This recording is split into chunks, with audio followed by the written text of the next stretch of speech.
Imagine you meet two people at a party. One earns $100,000 a year and drives a leased luxury car. The other earns $40,000 and drives a 10-year-old sedan. Instinct tells us the first person has more money. But if you could look past the sheet metal and see an actual net worth number floating above their driveways, you would see a very different reality. The person earning $40,000 is saving 25% of every paycheck. The person earning $100,000, they are saving exactly 2%.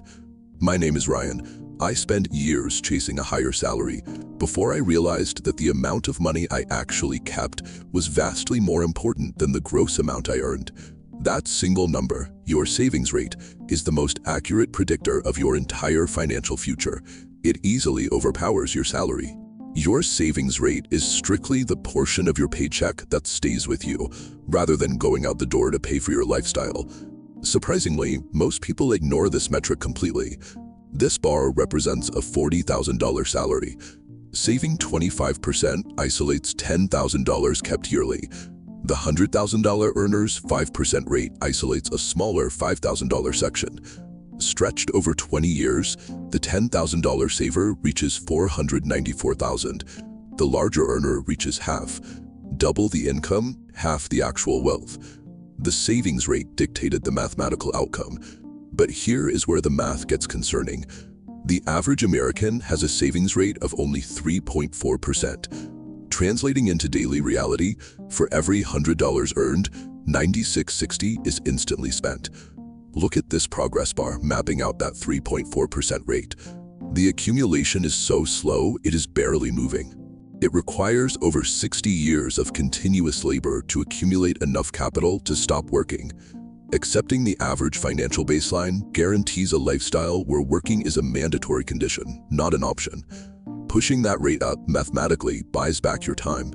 At a 10% savings rate, you can reach retirement in about 40 years. Watch what happens to these timelines as the rate increases. A 20% rate drops your mandatory working years down to 30, and a 50% rate shrinks it to just 17 years. This works because of a seesaw mechanic.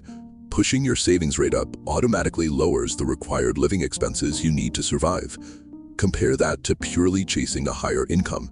Higher salaries trigger higher tax brackets, and human nature usually ensures your lifestyle inflates to match your new paychecks.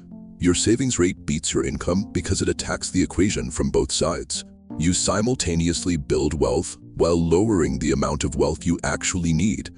The financial independence community tracks this specific data point rigorously.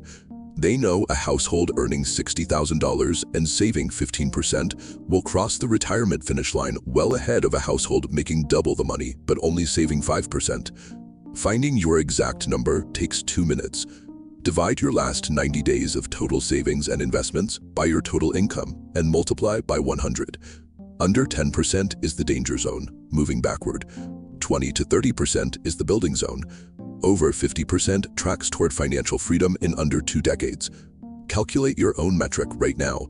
Drop into the comments, type "I know mine," and post your exact percentage. Your paycheck does not predict your wealth. What you keep does.